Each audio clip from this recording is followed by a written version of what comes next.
देखिए, फेडरलिज्म मतलब कि संघवाद, ये जो चैप्टर है इसका फर्स्ट पार्ट मैंने आप लोग को कराया था।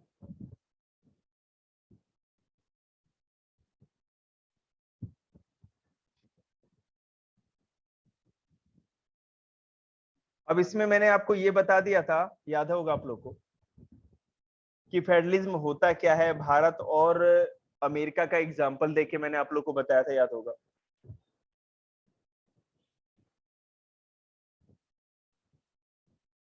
मैंने ये भी बताया था, हॉरिजेंटल या मतलब कि क्षैतिज रूप से जो बंटवारा होता है सत्ता का, वो क्या होता है। वर्टिकल क्या होता है, कमिंग टुगेदर फेडरलिज्म क्या है, होल्डिंग टुगेदर फेडरलिज्म क्या है, ज्यूरिडिक्शन क्या होता है, न्यायाधिकार, न्याय क्षेत्राधिकार, ये सारी चीजें मैंने आप लोग को बताई थी। उसके बाद what make India a federal country, ये भी बताया था। भारत को क्या कौन सी चीजें फेडरल बनाती है, संघीय बनाती है, कौन सी वो चीज। यूनियन, बिल्कुल। हम लोग, अच्छा हमें जो बच्चा बता देना तो मैं भी देखूं कि उसमें है दम, और मिलके डोसा खाएंगे हम। इंडिया कमिंग टुगेदर फेडरलिज्म है या holding together federalism. India coming together federalism में आता है या होल्डिंग टुगेदर फेडरलिज्म, मैं समझा दूं ना, होल्डिंग टुगेदर फेडरलिज्म में आता है।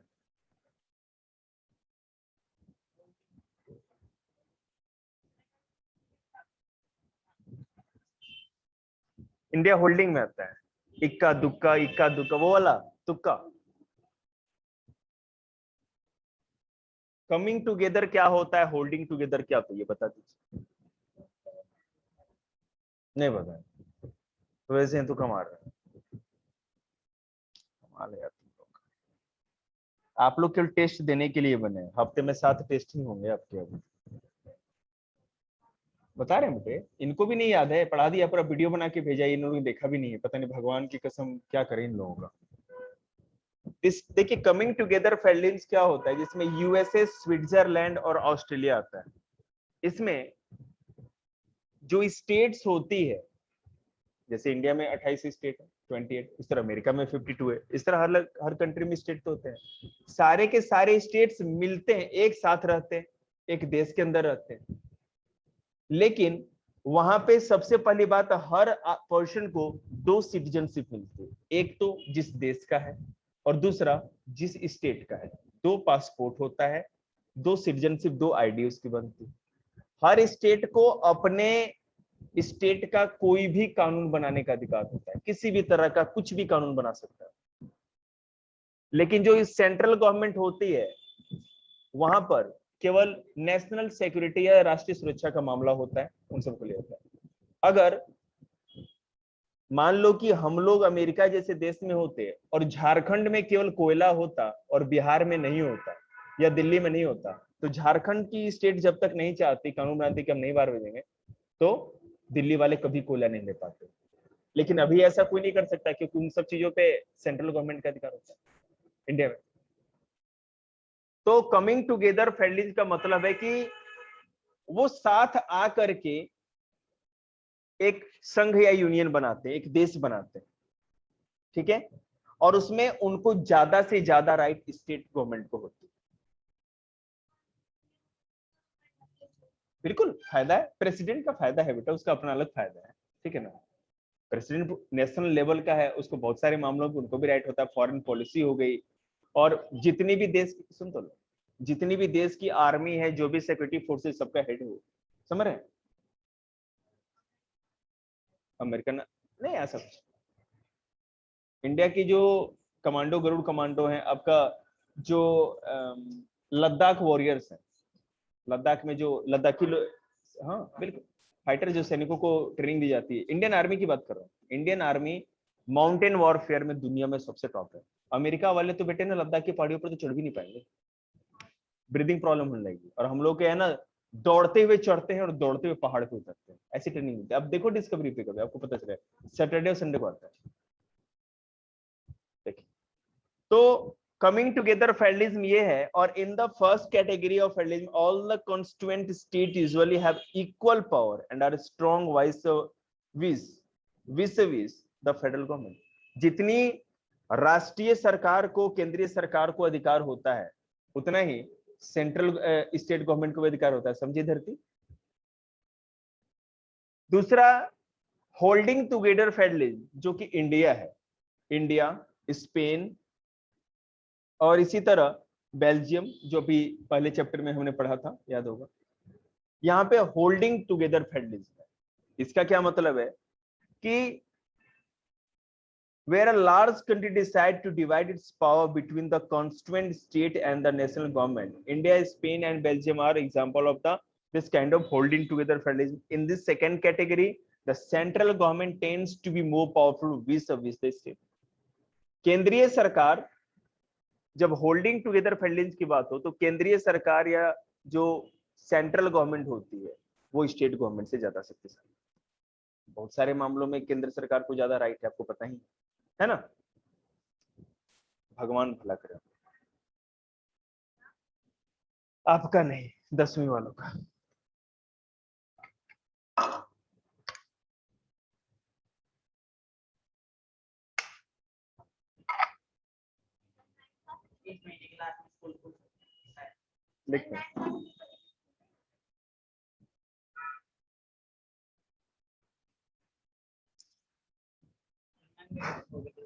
देखिए, what make India federal country. India को फेडरल क्या बनाता है? इंडिया को फेडरल ये बनाता है, हमको जैसे पता है कि होल्डिंग टुगेदर फेडरलिज्म है, और यहाँ पे पावर का डिस्ट्रीब्यूशन, समझी धरती, पावर का डिस्ट्रीब्यूशन या शक्ति का वितरण अलग अलग स्तरों पे होता है, अलग अलग लेवल पे। सेंट्रल गवर्नमेंट, स्टेट गवर्नमेंट और लोकल बॉडीज। फेडरल का मतलब होता है संघ। संघ मतलब ग्रुप ऑफ स्टेट्स। जब बहुत सारे स्टेट्स या ग्रुप ऑफ राज्य मिल करके किसी यूनियन या देश का निर्माण करते तो उसी को फेडरल कहा जाता है। फेडरल संघ, देखिए ग्रुप ऑफ स्टेट ही मत समझिएगा, यहाँ फेडरल का मतलब ये हुआ, संघ का मतलब ये हुआ, ठीक है, जिसमें कि दोनों के बीच में शक्ति का न्यायोचित, जुडिशियली, ठीक है, डिस्ट्रीब्यूशन हो या वितरण ताकत का। हर स्टेट को कुछ ना कुछ टैक्स लगाने का अधिकार होता है, कानून बनाने का अधिकार होता है। दिल्ली सरकार फ्री है, कैसे पानी डिस्ट्रीब्यूट करना है, कैसे एजुकेशन देना है, स्कूल में क्या करना है, दिल्ली सरकार बिल्कुल उसके लिए, ठीक है। हर स्टेट गवर्नमेंट भी उसके लिए पूरी राइट्स होती है स्टेट गवर्नमेंट को। तो और उसके साथ साथ दोनों के बीच में शक्ति का या पावर का जो डिस्ट्रीब्यूशन है, एक तो जुडिशियली होना चाहिए, न्यायोचित तरीके से होना चाहिए, और साथ ही साथ कभी भी फेडरल कंट्री उसको कहा जाता है, या संघ उसको कहा जाता है, जिसमें से राज्य अपने आप को कभी अलग नहीं कर सकते। अगर आप एक फेडरल कंट्री में हो, इंडिया है, अमेरिका है और दुनिया के सारे देश तो हैं जो भी डेमोक्रेसी में, कोई स्टेट ये नहीं कर सकता कि हमको आपसे आजादी चाहिए, हम अलग हो जाएंगे। कल जाकर के ये क्या कहते, गुजराती ने कहेगा कि हम तो आपसे अलग हो गए, आप अपना देख लो। ऐसा नहीं कर सकते, because we are the federal country and you are the part of this federal, ठीक है, तो उसके बाहर नहीं जा सकते। और धरती जी, भारत में 3 तरह की लिस्ट है, 3 सूचियां हैं, यूनियन लिस्ट, स्टेट लिस्ट और कॉन्करेंट लिस्ट, ठीक है। संघ सूची, राज्य सूची और समवर्ती सूची। संघ सूची मतलब कि सेंट्रल गवर्नमेंट को उसमें अधिकार होगा उन मामलों में कानून बनाने का।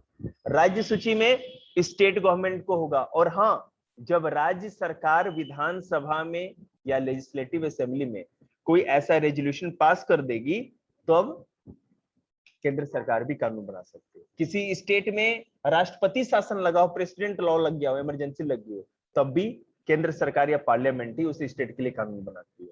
और समवर्ती सूची वो सूची होती है, या कॉन्करेंट लिस्ट वो लिस्ट होता है जिसमें दोनों को अधिकार होता है कानून बनाने का, दोनों को। अभी 8 क्लास वालों से पूछेंगे ना भावना से, तो ऐसा पार्लियामेंट आपको बताएगी कि क्या करे।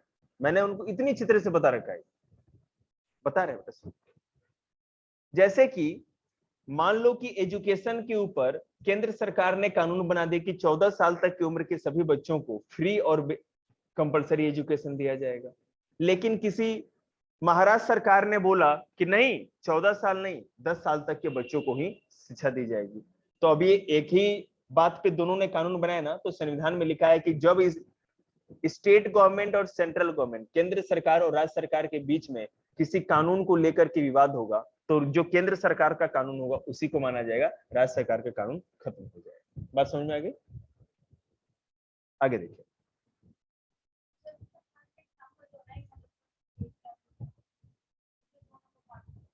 वही तो बताया, एजुकेशन।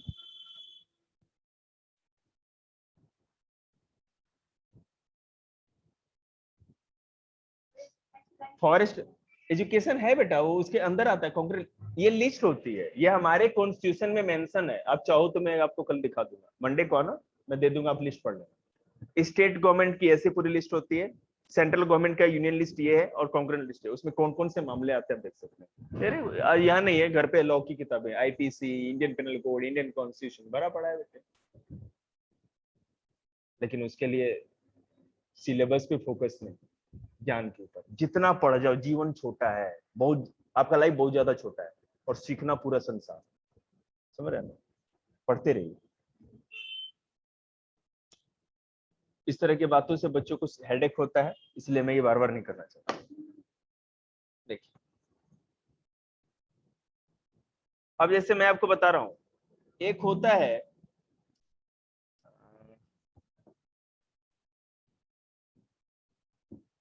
एक सेकेंड ये वो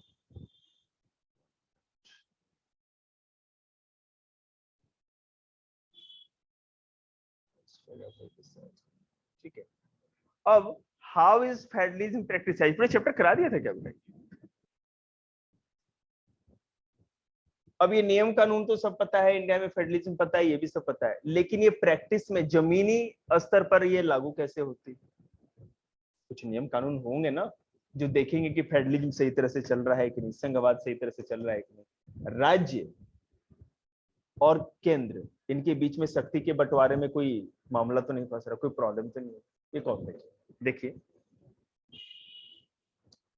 पहला, जब हम लोग आजाद हुए 1947 के बाद, तो लिंग्विस्टिक स्टेट बने, भाषाई राज्य। भाषा के आधार पर, भाषा के आधार पर, उसको छोड़ो ना, तुम मेरे सामने मार रही हो इसको।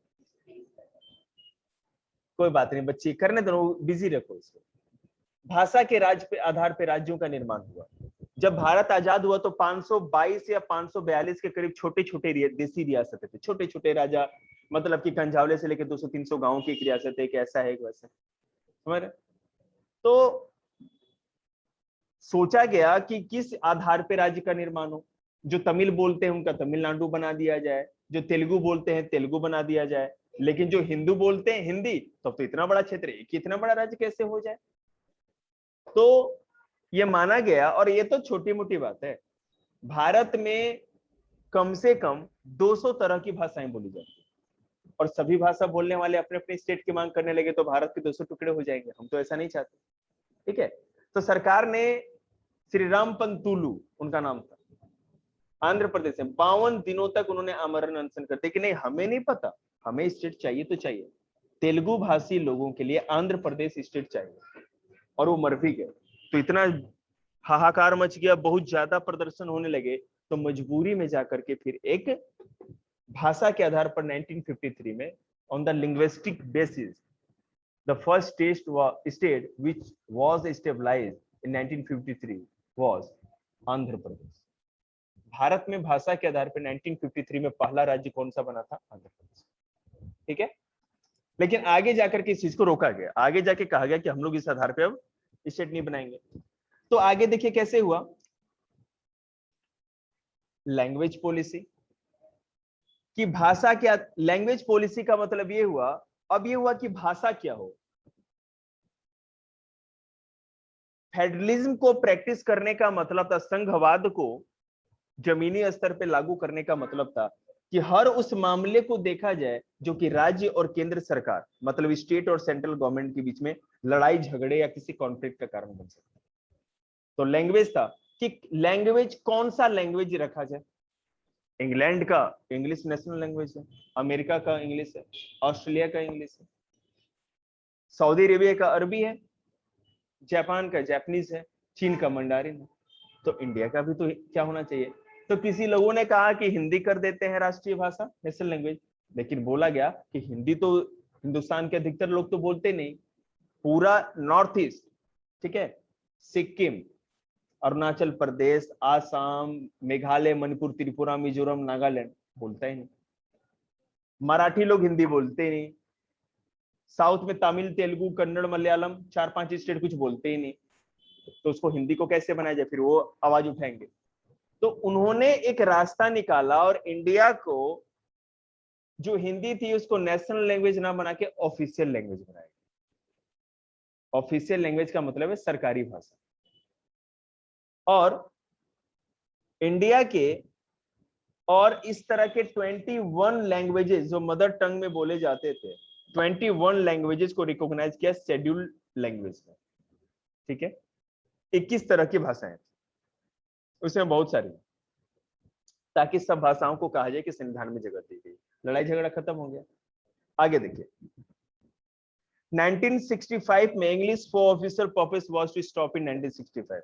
कॉन्स्टिट्यूशन में संशोधन करके इंग्लिश को एज ए ऑफिशियल लैंग्वेज जब तक यूज करते थे उसको स्टॉप कर देगी। अब ये ऑफिशियल लैंग्वेज की तरह यूज नहीं किया जाएगा इंग्लिश को, ठीक है, क्योंकि पहले इतने डॉक्यूमेंट्स डेवलप ही नहीं हुए थे कि हिंदी में लिखे जा सके। वो अकेले जाएगी घर क्या, उसको अकेले बाहर क्यों भेज रही हो?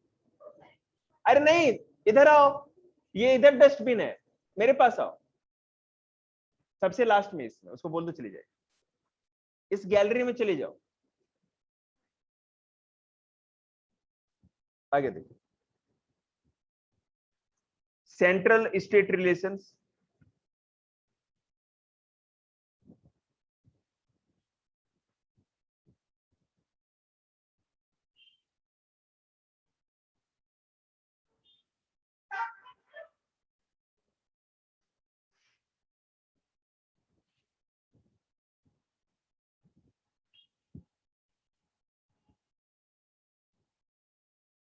देखते हैं।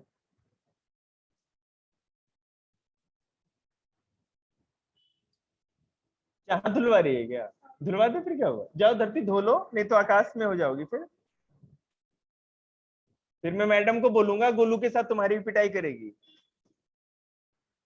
देखिए, सेंट्रल स्टेट रिलेशन, अब जैसा कि मैंने आपको बताया फेडरलिज्म का मेन बेस ही ये होता है कि सेंट्रल और स्टेट दोनों में एक बेटा बैलेंस बना रहे, दोनों के बीच में किसी भी तरह का होने वाला कॉन्फ्लिक्ट फेडरलिज्म के खिलाफ होता है, ठीक है। तो ये रिलेशन बना कैसे रहेगा? देखिए, फाइनेंस कमीशन, वित्त आयोग एक होता है, एक लॉ कमीशन भी होता है, ठीक है। हमारे कॉन्स्टिट्यूशन में फाइनेंस कमीशन का या वित्त आयोग का प्रावधान है। वो करता क्या है कि वो हर साल राष्ट्रपति को रिकमेंडेशन देता है कि केंद्र को और राज्य को जो टैक्स का बंटवारा होगा कितना कितना होगा, हर साल वो ये रिकमेंडेशन या सिफारिशें देता है, और उसी के आधार पर कानून बनाए जाते हैं, उसमें सुधार होता है। आपको मैंने बताया था कानून 3 तरह के होते हैं, पार्लियामेंट वाले चैप्टर में बताया था बच्चों को, 3 तरह के कानून होते हैं, एक तो मनी बिल, दूसरा फाइनेंस बिल, और तीसरा होता है ऑर्डिनरी बिल। धन विधेयक, वित्त विधेयक और साधारण विधेयक। जो वित्त विधेयक होता है ना, उसमें उसी को फाइनेंस बिल, और धन विधेयक को भी मनी बिल को, मनी बिल है फाइनेंस बिल उसी को कहते हैं जिसमें किसी ना किसी टैक्स को या तो कम किया जाए, हटाया जाए, या नया टैक्स लगाया जाए, ठीक है। तो ये रिकमेंडेशन वही करते हैं, और इससे क्या होता है, स्टेट और सेंटर का बीच का रिलेशन अच्छा रहता है। अगर मान लीजिए कि कभी 2 स्टेट के बीच में कोई मुद्दा हो जाए, लड़ाई हो जाए किसी बात को लेके, एक स्टेट हो और एक तरफ सेंट्रल गवर्नमेंट हो, इनके बीच में लड़ाई हो जाए, एक तरफ 2-3 स्टेट हो और एक तरफ सेंट्रल गवर्नमेंट हो, ऐसी लड़ाई हो जाए, तो इसका समाधान कौन करेगा? इसका सुप्रीम कोर्ट करता है। ये केस सारे सुप्रीम कोर्ट के पास जाते हैं और उनका निर्णय ही माना जाता है।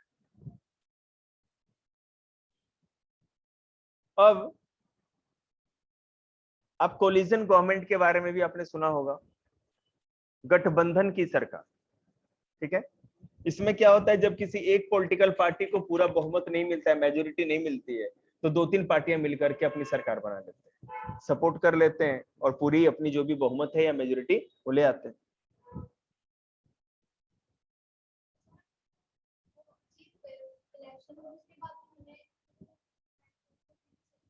सरकार गिर जाएगी, फिर से इलेक्शन होंगे बेटा। नो कॉन्फिडेंस मोशन या अविश्वास प्रस्ताव लोकसभा में लाया जाता है अगर बीच में ही 5 साल से पहले ही ऐसा एहसास हो कि सरकार ने बहुमत खो दिया है, बहुत सारे जो सांसद है उनको सपोर्ट नहीं करते, तो पार्लियामेंट में नो कॉन्फिडेंस मोशन आ जाता है। और जैसे ही नो कॉन्फिडेंस मोशन पास हो जाता है, पास होने का मतलब क्या है, पार्लियामेंट में वोटिंग करा दी जाती है सारे एमपीज की कि कितने लोग, नहीं नहीं नहीं, ज्यादा कम की नहीं होती, वो इस चीज के लिए होती है कि आप इस सरकार के पक्ष में कितने हैं, बस ये होता है। ठीक है, मोदी सरकार के पक्ष में कितने हैं इस बात के लिए वोटिंग होगी।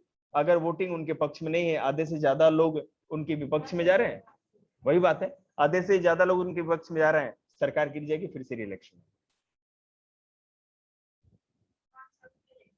हाँ बिल्कुल। अब जैसा कि आपको पता है कि शेड्यूल्ड लैंग्वेज ऑफ इंडिया, मैंने कहा था कि 22 तरह की भाषाएं हैं, वो कौन कौन सी है वो भी मैं आपको बता दूं। देखो, इंडिया में बेटा जो सबसे अधिक संख्या में भाषा बोली जाती है, आप सोच के आश्चर्य में पड़ जाएंगे कि 43.63% केवल हिंदी बोली जाती है, 8.03% बंगाली बोली जाती है, 4.58% गुजराती, 2.88% मलयालम, मलयालम केरल की लैंग्वेज है, 6.86% मराठी, 3.10 उड़िया, उड़ीसा वाली, 2.74 पंजाबी, 5.70 तमिल, 6.70 तेलुगु और 4.19 उर्दू। ठीक है, तो मैं बता दूं भाषाओं का नाम, असमीज, बंगाली, बोडो, डोगरी, गुजराती, हिंदी, कन्नड़, कश्मीरी, कोंकणी, मैथिली, मलयालम, मणिपुरी, मराठी, नेपाली, उड़िया, पंजाबी, संस्कृत, संथाली, संस्कृत कोई नहीं बोलता, उसका कोई डाटा ही नहीं, संथाली, सिंधी, तमिल, तेलुगु, उर्दू, ये सारी भाषाएं शामिल की। और ये मैथिली हम लोग के बिहार की भाषा।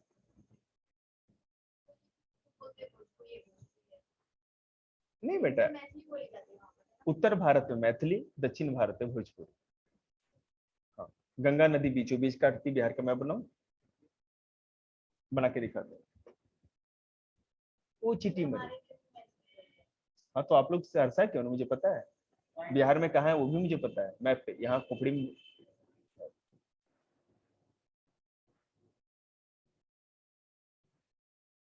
देखिए, डिसेंट्रलाइजेशन इन इंडिया, पावर का डिसेंट्रलाइजेशन किस तरह किया गया, जैसे देखो, सेंट्रल गवर्नमेंट, स्टेट गवर्नमेंट और लोकल बॉडीज, लोकल बॉडी में जहां शहर है वहां नगर पालिका या नगर निगम, म्युनिसिपैलिटी हो जाती है, और जहां पर मान लो कि गांव है वहां पे पंचायत।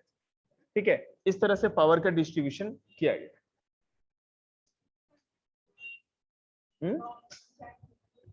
तो पंचायत होगी तभी तो काम होगा ना। बंद करना, अभी हो जाए, लाना भाई जरा डंडा, देखिए इसको तुम रोज लेके आया करो, बहुत अच्छी बच्ची है, इसको मैं अपने पास बिठा के सिखाऊंगा कुछ ना कुछ।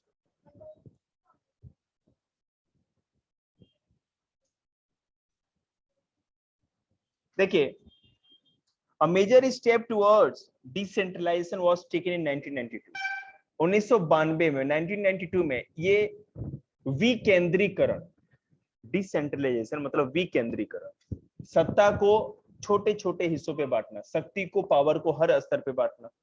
1992 में क्या डिसीजन लिया गया, कॉन्स्टिट्यूशनल अमेंडमेंट, संविधान का संशोधन किया गया 1992 में, और ये 73वां संविधान संशोधन था, 73rd। उसके द्वारा क्या किया गया, लोकल गवर्नमेंट बॉडी मतलब कि पंचायत या नगर पालिकाओं का इलेक्शन होता था, seats are reserved in the electoral body and the executive head of these institutions for the scheduled caste, scheduled tribe and other backward classes। कुछ सीट्स रिजर्व की जाती थी एससी, एसटी और ओबीसी के लिए, और उसपे वही आदमी लड़ सकता था या जीत सकता था जो उस कास्ट का हो। उस कैटेगरी का हो, ठीक है। At least 1/3 of all positions are reserved for men. 1/3 मैं लोकल बॉडी की बात कर रहा हूँ, केवल पंचायतों की या नगर पालिका की। एक सेकेंड, 1/3 जो सीट होगी वो केवल लेडीज के लिए रिजर्व होगी। तुम बोलो।